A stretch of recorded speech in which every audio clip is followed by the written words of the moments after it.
Okay guys, so welcome back to O levels business studies classes. आज का target हमारे पास ये है कि as we are done with the unit one, हमारा यूनिट वन कंप्लीट होता है। तो now we are going to head towards the topical past paper. हमारे पास ये होगा टारगेट कि आज की क्लास में ज़ाहिर सी बात है we are not going to start with the 6 markers and 4 markers, लेकिन हम यहाँ पे समझेंगे कि किस तरीके से पेपर होता है, हमारे पास कमांड वर्ड क्या होती हैं, एग्जामिनर किस तरीके से आपको मार्क्स अवार्ड करता है। तो it's very important to understand. तो आ जाएं, सबसे पहले तो हम यहाँ पे देखते हैं कि हमारे पास टॉपिकल पास पेपर्स में है क्या। देखो, सबसे पहली चीज़ तो ये है कि यू नीड टू अंडरस्टैंड कि आपके पास business studies is all about writing. आपके पास दोनों जो पेपर हैं, paper one and paper two, both are theoretical, both are structured, you have to write. So the only mode of expression through which you can impress the examiner is writing. जो भी होगा आपको लिख के बताना होगा, चाहे वो फॉर एग्जांपल आपके पास पेपर वन हो या पेपर टू हो। 2 मार्क्स का भी क्वेश्चन लिखना है, 4, 6, 8, 12, जितने भी मार्क्स के क्वेश्चन है, the only thing that can help you in getting A grade और ए स्टार इज राइटिंग। तो यहाँ पे सबसे पहले तो हम समझेंगे कि सर हमारे पास होता क्या है, असेसमेंट ऑब्जेक्टिव्स क्या होते हैं, what is the concept of assessment objectives, what are assessment objectives, how the examiner awards us the marks.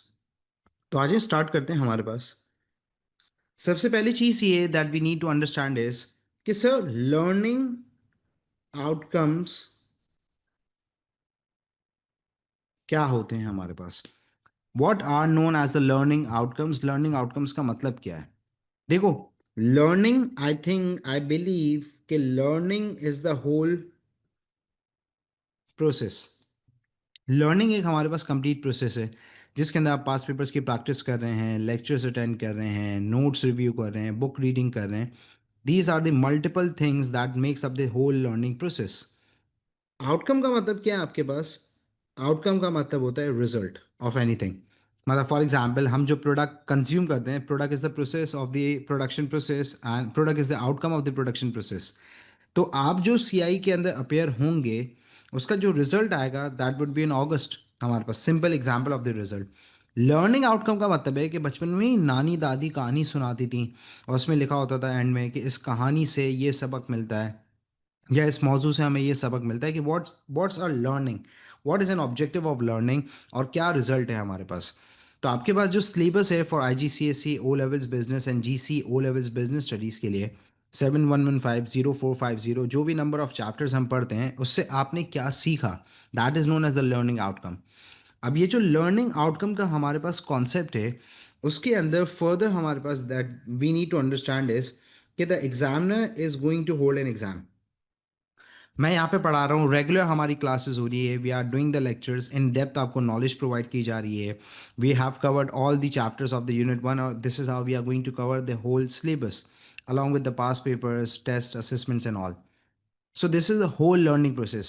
अब मैं यहाँ पे जाके एग्जामिनर को कहूँ कि यार ये मेरे सारे स्टूडेंट्स थे, ये सारे जो मेरे स्टूडेंट्स हैं ये सारे रेगुलर थे, अटेंटिव थे, अटेंडेंस इनकी 100% है, they appeared in the test and all, क्या examiner is going to believe me? No.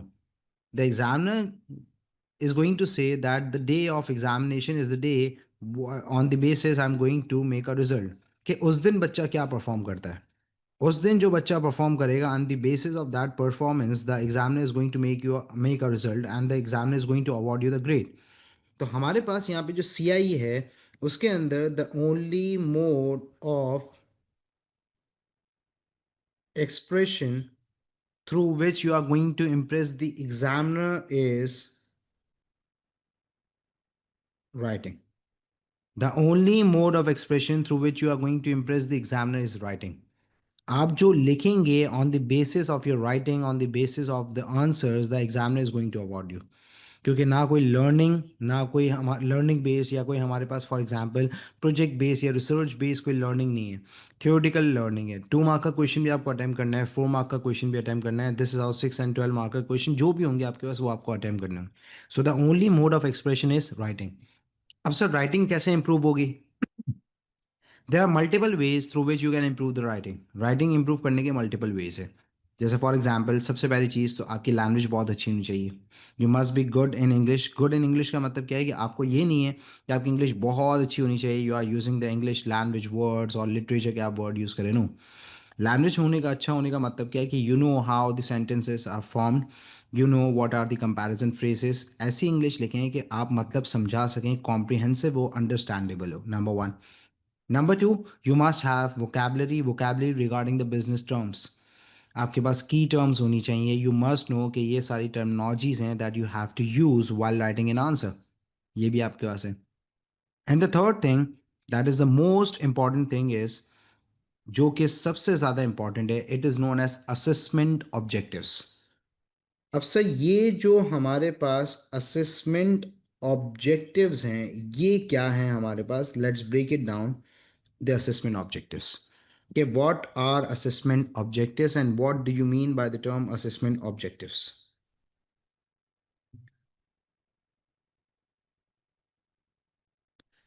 Assessment objective का मतलब क्या होता है? आ जाएं, सुनते हैं, समझते हैं हमारे पास।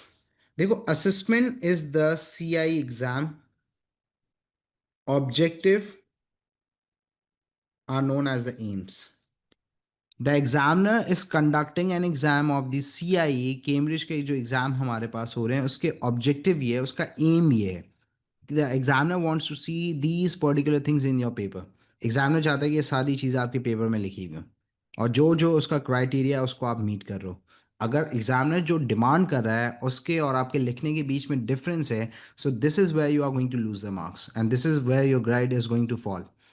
तो यू नीड टू अंडरस्टैंड कि आपके पास यहाँ पे एग्जामिनर का जो criteria, it's a specific pattern, format और दी सिंपली द लेवल्स जो कि आपको अचीव करने वाइल राइटिंग एन आंसर। अब सही, असेसमेंट ऑब्जेक्टिव्स क्या हैं? Basically there are four assessment objectives. Number one, assessment objective one which is known as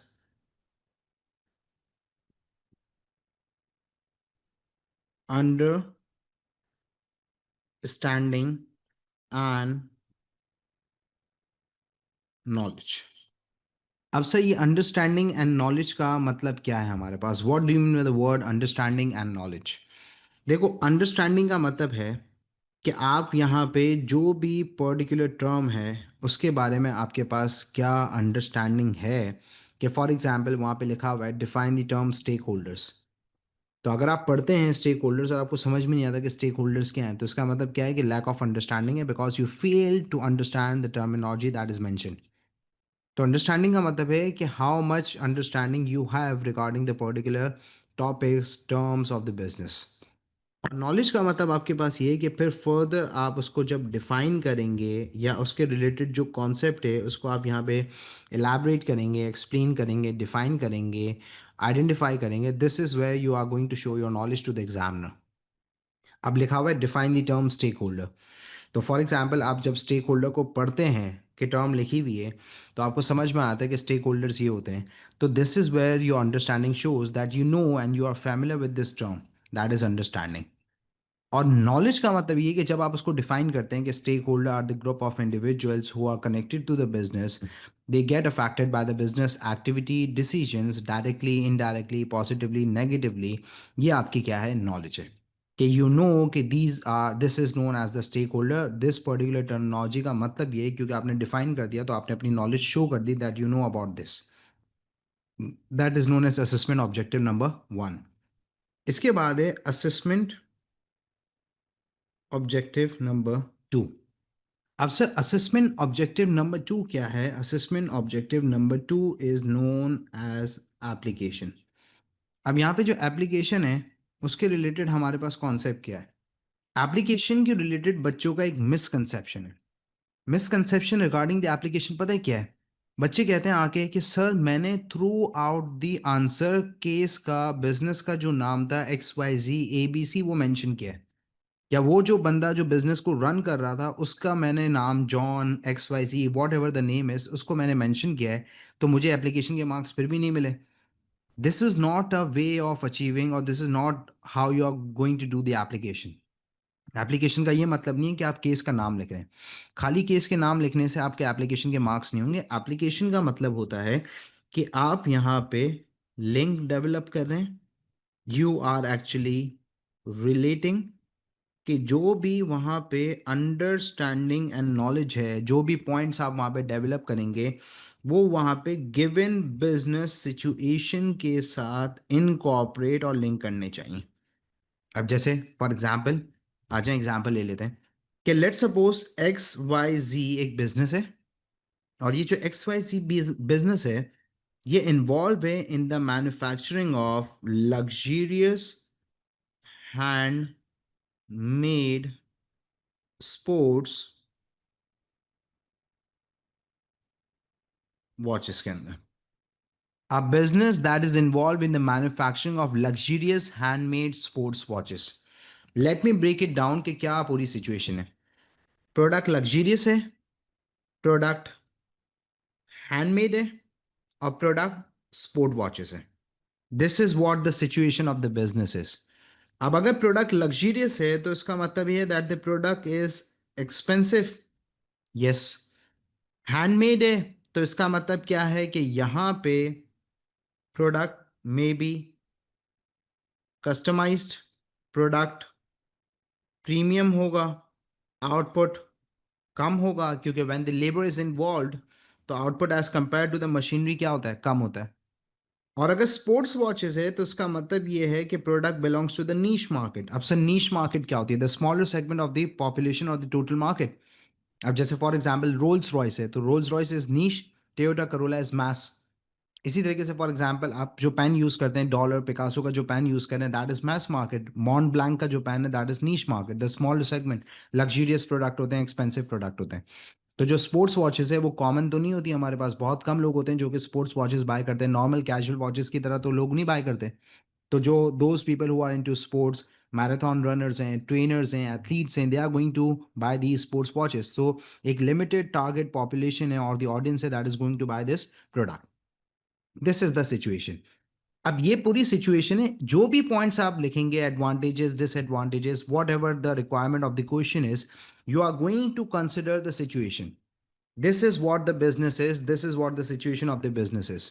that is known as an application. कि सिर्फ X Y Z A B C का नाम लिखना is not an application. You have to consider the situation of the business while writing an answer or while developing the points.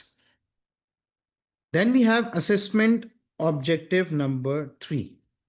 अब जो assessment objective number 3 है हमारे पास, वो क्या है? They are known as analysis. अब सर एनालिसिस के अंदर क्या क्या चीजें आती हैं? एडवांटेजेस, डिसएडवांटेजेस, कॉजेस, इम्पैक्ट, ये सब कुछ। Advantages, disadvantages, causes, impact. अब लेट सपोज यहाँ पे क्वेश्चन क्या है? यहाँ पे क्वेश्चन आ जाता है, ये जो सिचुएशन हमने अभी डिस्कस की है इसकी मैं बात कर रहा हूँ। ये जो सिचुएशन है इसको हम ज़रा डिस्कस करते हैं कि हमारे यहाँ पे इसका जो प्रोडक्शन मैनेजर है उसने कहा है कि लेट्स कन्वर्ट और let's introduce technology in the manufacturing of the sports watches. तो वो क्या कर रहा है? हैंडमेड से जा रहा है किसकी तरफ? मशीन की तरफ। तो अब हमें इसको बताना है कि क्या एडवांटेज होगा और क्या डिसएडवांटेज होगा। अब एडवांटेज तो ये होगा कि जब मशीनरीज और the capital is going to replace the labour, तो ऑब्वियसली एफिशिएंसी ज़्यादा होगी, output is going to increase. But disadvantage हमारे पास ये होगा कि the business is going to lose the USP. कि अभी जो premium image of the product है, because the product is handmade and the product is luxurious because of the concept of handmade that is applied. अब now after the introduction of the technology and machinery, the product will be no more handmade. तो you need to understand कि you are going to lose the USP and शायद customers अब आपको वो high prices pay ना करें जो पहले कर रहे थे, because product was handmade.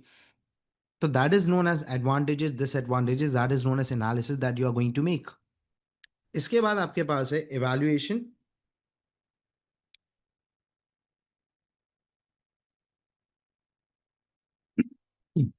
और सर evaluation का मतलब क्या होता है? evaluation का मतलब हमारे पास है कि अब यहाँ पे you are going to conclude. तो पेपर वन के अंदर जो 6 मार्कर क्वेश्चन आते हैं और पेपर टू के अंदर जो 12 मार्कर क्वेश्चन आते हैं, जिसके अंदर you have to justify, do you think, justify your answer. तो यहाँ पे आपको इवेल्युएट करना होता है, डू यू थिंक। अब हमारे पास 2022 के बाद जब हम पेपर सॉल्व करेंगे तो आपको नज़र भी आएगा कि हमने 2022 के बाद एक चेंज देखा है। पहले हमारे पास आते थे question that is related to the case. अब हमारे पास जो क्वेश्चन है वो जो 6 मार्क का क्वेश्चन होते हैं, हर हर क्वेश्चन के पार्ट जो ई होता है 6 मार्क का, वो जर्नल स्टेटमेंट है। सर जर्नल स्टेटमेंट का मतलब क्या है? Do you think share holders are the most important stake holder in a public limited company? Justify your answer. Application case के साथ कोई लिंक नहीं, जर्नल स्टेटमेंट है। Do you think bank loan is more suitable for a public limited company rather than issuing the shares when it comes to the finance? Justify your answer. तो यहाँ पे जब आप कंक्लूड कर रहे हो तो कंक्लूड के अंदर आप यहाँ पे क्या करते हो? जस्टिफाई करते हो विद द ओपिनियन। और ओपिनियन आपका अपना होता है, सबका ओपिनियन सही होता है। You need to justify as बस कि मेरा ये ओपिनियन है, वो क्यों है, बिकॉज ऑफ दीज रीजंस और बिकॉज ऑफ दिस रीजन। इसके अंदर ओपिनियन सबका मैटर करता है और सबका जो ओपिनियन है वो अपने हिसाब से सही ही होता है। But you need to justify कि why is that so, what is your opinion and why is that so. ये आपका ओपिनियन किस पर्टिकुलर चीज की बेसिस पे बन रहा है। तो फिलहाल इवैल्यूएशन पे हम इतना फोकस नहीं करें, क्योंकि हमारा जो आज का टारगेट है that focus is on the knowledge वाला पार्ट ना, क्योंकि we are going to start with the 2 4। अब यहाँ पे एज वी डिस्कस कि ये हमारे असेसमेंट ऑब्जेक्टिव्स होते हैं, तो असेसमेंट ऑब्जेक्टिव्स का और जो मार्क्स का रिलेशन है वो भी तो हमें समझना जरूरी है। अब I am going to construct a particular diagram. जो डायग्राम मैं बना रहा हूँ उसके हिसाब से ये जो ट्रेंड है ये अपवर्ड ट्रेंड है। और जब ट्रेंड अपवर्ड है तो it shows the positive relationship between the assessment objectives and marks. कैसे? जितने ज्यादा मार्क्स उतने ज्यादा असेसमेंट ऑब्जेक्टिव्स आपको अचीव करने हैं। जितने ज्यादा मार्क्स का क्वेश्चन है उतने ज्यादा आपको असेसमेंट ऑब्जेक्टिव्स अचीव करने हैं। और जितने ज्यादा असेसमेंट ऑब्जेक्टिव्स आप अचीव करेंगे उतने ज्यादा एग्जामिनर आपको मार्क्स देगा। So the case is very simple. जितने ज्यादा क्वेश्चन का मार्क्स क्वेश्चन के हैं उतने ज्यादा आपको असेसमेंट ऑब्जेक्टिव्स अचीव करने हैं। और जितने ज्यादा असेसमेंट ऑब्जेक्टिव्स आप अचीव करेंगे, this is how the examiner is going to award you the marks. Simple. तो जो 2 मार्क का क्वेश्चन है उसके अंदर ऑब्वियसली आपको कोई एनालिसिस एंड एवेल्यूशन नहीं करनी। लेकिन अगर 6 मार्क का क्वेश्चन है तो यू हैव टू जस्टिफाई। अगर 8 मार्क का क्वेश्चन है तो जितने ज्यादा मार्क्स बढ़ते रहेंगे उतने ज्यादा असेसमेंट ऑब्जेक्टिव्स भी आपको अचीव करने पड़ेंगे। So it shows that the assessment objectives and the marks have the positive relationship. So this is what we need to discuss today. अब आज जरा फोकस करते हैं। आज का टारगेट है डिफाइन एंड आइडेंटिफाई। अब ये क्या होते हैं? देखो, लुक एट दिस केस। हम इसको सॉल्व नहीं कर रहे, सिर्फ देख रहे हैं। ये जो एक्सप्लेन है ना, इसका मतलब पता है क्या है? The first word of every question is known as the command word. The first word of every question will is known as the command word. Command word क्यों? क्योंकि it shows, it provides you a command कि आपको करना क्या है question के अंदर। अब जैसे for example we are going to start with this. तो हमारे पास यहाँ पे पहला जो क्वेश्चन है वो ये रहा जो हम करेंगे। The command word is identify. तो आइडेंटिफाई का मतलब क्या होता है? आइडेंटिफाई का मतलब होता है कि किसी भी चीज के बारे में आप जान लें, आइडेंटिफाई कर लें इसमें।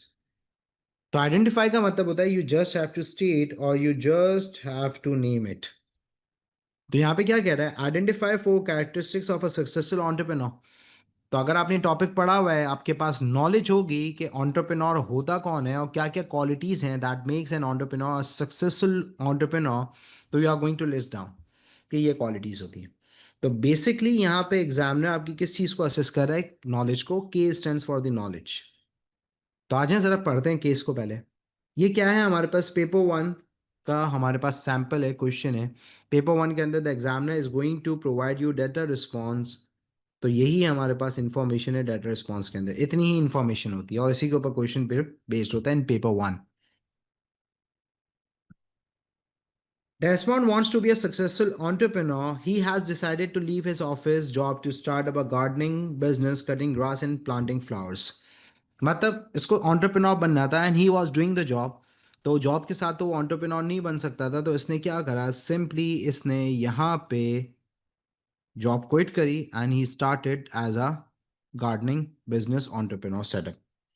It will be an unincorporated business. What is unincorporated business? When the owner and the business both carries the same identity.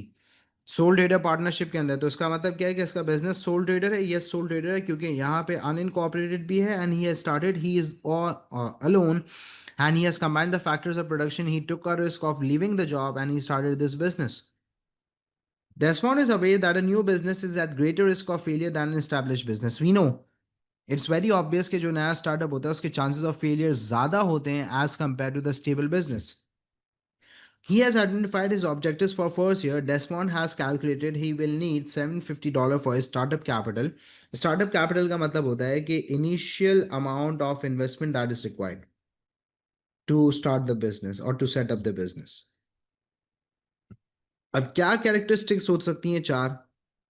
Number one, an entrepreneur must be multi-skill. सिर्फ आपको मेंशन करना है. जब क्वालिटीज की उसके बारे में बात होती है तो आपको सिर्फ आइडेंटिफाई का मतलब है there is no need of an explanation, you just need to identify, you just need to name multi skill. Number to,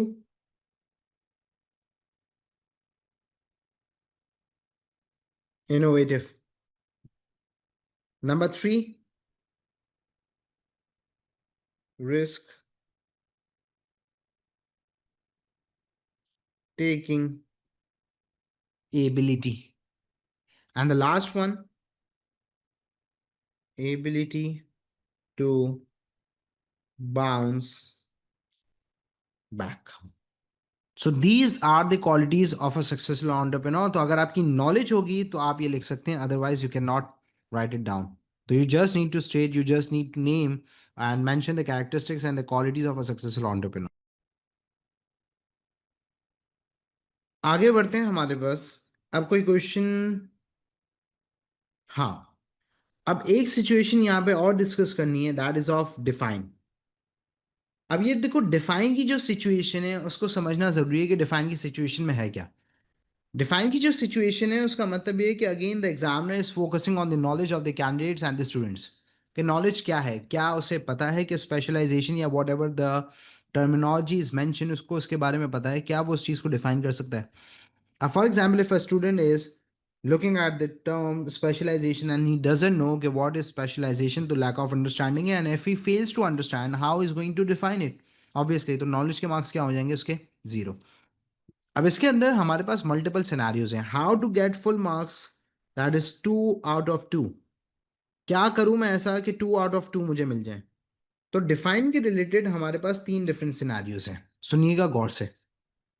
एक तो हमारे पास ये कि कभी कभार ऐसा होता है कि कुछ पर्टिकुलर चीज या डेफिनेशन या टर्म ऐसी होती है जिसकी ना कोई एग्जाम्पल है, ना कोई मेथड है, टाइप है, ना कोई फॉर्मूला है. तो आप एक काम करें कि उस पर्टिकुलर चीज के रिलेटेड आप एक हाई क्वालिटी फुल डेफिनेशन लिख दें. हाई क्वालिटी फुल डेफिनेशन का मतलब क्या है? Show the complete concept. जैसे अक्सर क्या होता है, बच्चे अपॉर्चुनिटी कॉस्ट की डेफिनेशन लिखते हैं, the next best alternative for कौन. Do you think this is a particular definition that will help you in getting the full marks, or it shows the complete understanding and knowledge? No, partial definition है. आपको sound full definition लिखनी है. एक तो scenario ये है. दूसरा scenario आपके पास ये कि कभी कभार कुछ ऐसे पर्टिकुलर टॉपिक होते हैं जिसके अंदर आपके पास मेथड्स भी होती हैं, टाइप्स भी होती हैं, and you have examples as well. जैसे बिजनेस ऑब्जेक्टिव्स हैं, आप डिफाइन कर रहे हैं. Business objectives are the aims, goals, and targets that a business sets to achieve over a period of time. For example, survival, profit maximization, growth. तो यहाँ पे आपने एग्जाम्पल भी दे दी कि these are the objectives that can be set by a business. So it is going to show the knowledge of the candidate कि हाँ, he knows or she knows कि ये objectives होते हैं, उसने define भी कर दिया और बता भी दिया कि ये objectives होते हैं. इसी तरीके से stake holder are the group of individuals who are connected to the business. आपने डेफिनेशन लिखी, उसके बाद आपने मेंशन कर दिया they are two types of stake holder, internal external. यहाँ पे ग्रुप्स बता दिए, consumer, local community, supplier, government, share holder.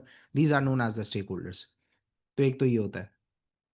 तीसरा हमारे पास सिनेरियो ये होता है कि कभी कभार कुछ ऐसे टॉपिक्स होते हैं जिसके अंदर कैलकुलेशन ऑफ फॉर्मूलाज भी इंक्लूडेड होते हैं. तो आप वो कर ले. अब फॉर्मूला क्या हमारे पास? फॉर्मूला आपके पास ये आया कि लेट सपोज आप बात करते हैं लेबर प्रोडक्टिविटी की. It's one of the topic that we are going to study, that is known as labour productivity. तो labour productivity measures the performance of the labour by comparing और by looking at के how much amount of input resources that are provided to the workers. आपने ये define कर दिया और and में आपने फॉर्मूला लिख दिया कि this how it is calculated, total output upon number of workers या नंबर ऑफ टोटल वर्कर्स. तो यहाँ पे again it is going to show the knowledge to the examiner कि this particular candidate knows how to calculate labour productivity. तो आपके पास तीन ये different scenario है। एक आपके पास हाई क्वालिटी डेफिनेशन अगर कोई एग्जाम्पल मैथड ना हो, मैथड टाइप अगर हैं तो ये सेकंड सिनारियो, और तीसरा आपके पास है that is known as formula based, के इन केस अगर कोई फॉर्मूला है तो वो भी आप मेंशन कर दें। This is how you can secure full marks. अब यहाँ पे आपके पास है define the term opportunity cost. क्या होता है अपॉर्चुनिटी कॉस्ट? 2 मार्क्स का क्वेश्चन है। तो now we are going to define कि अपॉर्चुनिटी कॉस्ट क्या है। अब यहाँ पे स्टूडेंट को अगर समझ ही नहीं आएगा तो लैक ऑफ अंडरस्टैंडिंग होगी, and if he fails to understand how is going to define. तो अपॉर्चुनिटी कॉस्ट क्या है? Opportunity cost is the real cost of choosing one thing over another, that is the next best alternative foregone। तो simple आपने यहाँ पे क्या किया, आपने यहाँ पे पूरा कॉन्सेप्ट बता दिया कि अपॉर्चुनिटी कॉस्ट का मतलब क्या होता है। और जब आपने उसको डिफाइन कर दिया तो यहाँ पे आप कोई पर्टिकुलर एग्जाम्पल भी ऐड कर सकते हैं। बिजनेस की एग्जाम्पल लिख दें भाई कि एक बिजनेस है, वो for example company profit earn करती है, तो प्रॉफिट वो डिस्ट्रीब्यूट कर सकती है या तो अमंग्स द शेयर होल्डर्स, या फिर उस प्रॉफिट को री इन्वेस्ट कर सकती है फॉर द एक्सपेंशन। तो अगर यहाँ पे company decides to distribute the share holders as a dividend, so the reinvestment of the profit is going to become the opportunity cost, क्योंकि प्रॉफिट या तो हम शेयर होल्डर्स को डिविडेंड की फॉर्म में दे सकते हैं या री इन्वेस्ट कर सकते हैं। एग्जाम्पल दे दी एक्स और वाई के भाई, अगर for example if a person chooses X product, so Y is going to become an opportunity cost because of the scarcity. तो this is how you are going to define along with the example. आगे बढ़ते हैं हमारे पास, जैसे for example यहाँ पर ये, अब ये जो क्वेश्चन है हमारे पास, define the term tertiary sector. अब टर्शरी सेक्टर का मतलब क्या होता है? यहाँ पे अगर बच्चे को पता ही नहीं कि what is tertiary and what are the tertiary activities और द सेक्टर, तो he is going to fail and he is going to understand कि क्या किस तरीके से होगा, how is going to crack it down. तो अगर टर्शरी सेक्टर आपको पता है तो आप इस तरीके से डिफाइन करेंगे कि टर्शरी सेक्टर सेक्टर है, इसका मतलब आपकी इकोनॉमी के अंदर सारे बिजनेसेस की बात हो रही है। जैसे पब्लिक सेक्टर के अंदर भी combine all the businesses that are government own, private sector के अंदर भी combine all the businesses that are privately owned and controlled.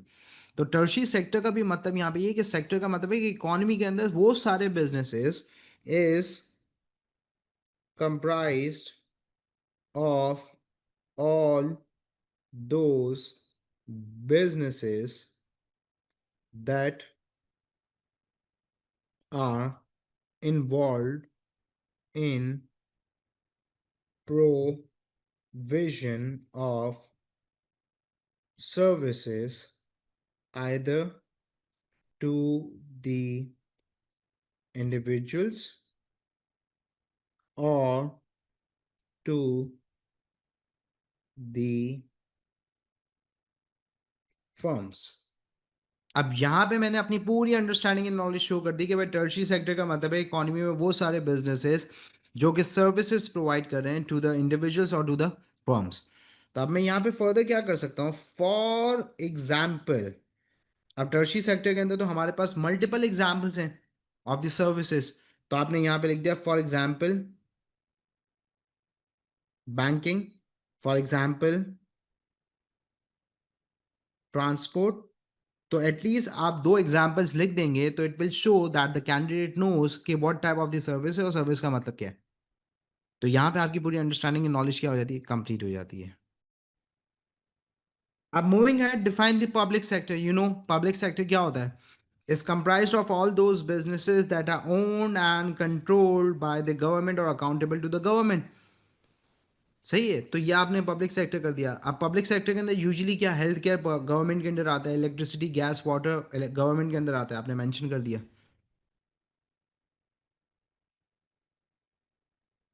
अब यहाँ पे देखें, we have a statement, we have a question, identify 4 reasons why a new business might be at greater risk of failure than an established business। तो again the examiner is assessing the knowledge of the candidate कि क्या उसे पता है कि क्या reasons होते हैं जिसकी वजह से new businesses that means startups जो है वो फेल हो जाते हैं और दे स्ट्रगल। तो क्या रीज़न हो सकते हैं? बहुत सारे रीजंस हो सकते हैं, जिसमें से एक रीज़न होता है हमारे पास लैक ऑफ कैपिटल या लैक ऑफ फाइनेंस। एक रीज़न हमारे पास। अब ये आपने स्टेटमेंट लिखा lack of capital in finance. Lack of capital in finance क्यों हमारे पास इशू होता है? वो इसकी वजह से इशू होता है क्योंकि बिजनेस इज न्यू। तो no bank loan, number one, ये हो सकता है। या फिर ये भी हो सकता है कि आपके पास नो कस्टमर्स या रेवेन्यू एज सच, कि आप इतना अभी रेवेन्यू नहीं कमा रहे because lack of the customer base is one of the issue. तो आपके रेवेन्यू इतना नहीं हो रहा, सेल्स नहीं हो रही, तो how you are going to meet the expenses? And when the business is facing the cash flow problem, or the business fails to fulfill the expenses or pay the expenses, the business is going to fail. Greater risk of failure है. Number two, lack of customer base. और जब lack of customer base नहीं होगी तो यहाँ पे again हम इस point को लिख सकते हैं no revenue generation. Number three, amount of competition. कि अगर इकोनॉमी में मार्केट के अंदर बहुत ज़्यादा अमाउंट ऑफ कंपटीशन है, so it would be difficult for the businesses to survive और न्यू बिजनेसेस टू सर्वाइव। क्योंकि जो लार्ज स्केल पे बिजनेसेस ऑलरेडी स्टैब्लिश्ड होंगे, उनकी कॉस्ट कम होगी, they are achieving economies of scale, they can lower down the prices, amount of कम। तो you need to mention this statement कि हाँ this is the reason, high amount of competition. या फिर पुअर डिटर्मिनेशन ऑफ लोकेशन। क्योंकि अच्छी जो locations होती हैं it's expensive, they are expensive, उनकी मेंटेनेंस कॉस्ट भी ज़्यादा होती है, रेंटल कॉस्ट भी ज़्यादा होती है। तो इसकी वजह से यहाँ पे one of the reason is कि लोकेशन अगर पुअर है, ऑप्टिमल नहीं है, so how you are going to get the customer. और जब तक कस्टमर आपके पास नहीं आएंगे, so how the business is going to grow in terms of revenue, sales and all. तो यहाँ पे आप स्टेटमेंट लिख रहे हैं, आप वन वर्ड कहीं कहीं अप्लाई हो सकता है, लेकिन कहीं कहीं आपको स्टेटमेंट लिखनी है। या ये भी कर सकते हैं कि in order to secure the marks, आपको एक कंसर्न है, इनसिक्योरिटी है, आप पूरी लिख दें। He must be multi skilled, he must be lead effective leader, he must be a risk taker.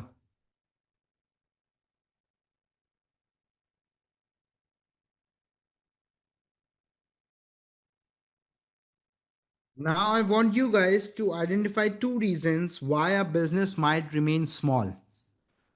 अब यहाँ पे you need to identify the two reasons by yourself. मैंने यहाँ पे आपको कुछ प्रैक्टिस करवाई in order to make you understand. Now I want you guys to participate and tell me कि what are the two reasons जिसकी वजह से कुछ businesses stay small and they do not increase the scale of operation. Yes, small market can be one of the reason कि product की nature ही ऐसी है कि वो ज़्यादा फर्दर ग्रो नहीं हो सकता। लिमिटेड टारगेट ऑडियंस है, लिमिटेड पॉपुलेशन है, लिमिटेड बायर्स हैं। जैसे फार्मास्यूटिकल कंपनीज के कुछ ऐसे लाइफ सेविंग ड्रग्स होते हैं जो बहुत रेयर डिजीज़ में या बहुत रेयर कंडीशन के अंदर द डॉक्टर्स यूज़ दैम और द सर्जन्स यूज़ दैम। तो उसकी मार्केट लिमिटेड है, अब वो ज़्यादा एक्सपैंड ही नहीं कर सकते क्योंकि ज़्यादा उसकी डिमांड है ही नहीं। This can be the reason. Okay guys, so this is the target जो कि आज हमारा था। We are familiar with the 2 and 3 marker, define and the identify as a command word. अब आप लोगों का टारगेट ये है कि इस पर्टिकुलर जो बुक है उसके अंदर आई वांट यू गाइज कि आप लोग सब ये नोट्स परचेज कर लें। ठीक है, यू कैन गेट दिस, ताकि आपके पास ये हो। इसी के अंदर आपको लाइंस के अंदर ही लिखना होगा। The answer booklet will be provided by the examiner, so you have to do the comprehensive writing and you have to write within the lines. तो आप लाइंस को एक्सीड नहीं कर सकते। तो इट इज़ वेरी इंपॉर्टेंट कि आपकी practice भी ऐसी हो कि इन्हीं लाइंस के अंदर आपका आंसर कंप्लीट हो जाए। अगर आप एक्सीड करेंगे तो that won't be marked by the examiner and that won't be assessed bye the examiner. तो आई वांट यू गाइस कि आप इस तरीके से करें इसको। और जितने भी आप क्वेश्चंस हैं यूनिट 1 के, ये टॉपिकल बुक है यूनिट 1, जैसे ही आपके पास नोट्स खत्म होंगे उसके अंदर बाद एंड के अंदर ये वर्कबुक स्टार्ट हो जाएगी। तो जो डिफाइन और आइडेंटिफाई के जो क्वेश्चंस हैं of the chapter 1 till 5 unit 1 complete, जो अंडरस्टैंडिंग बिजनेस इन्वायरमेंट है, उसको आप कंप्लीट कर लें by yourself, as we know कि how to solve the define and the identify questions. Thank you.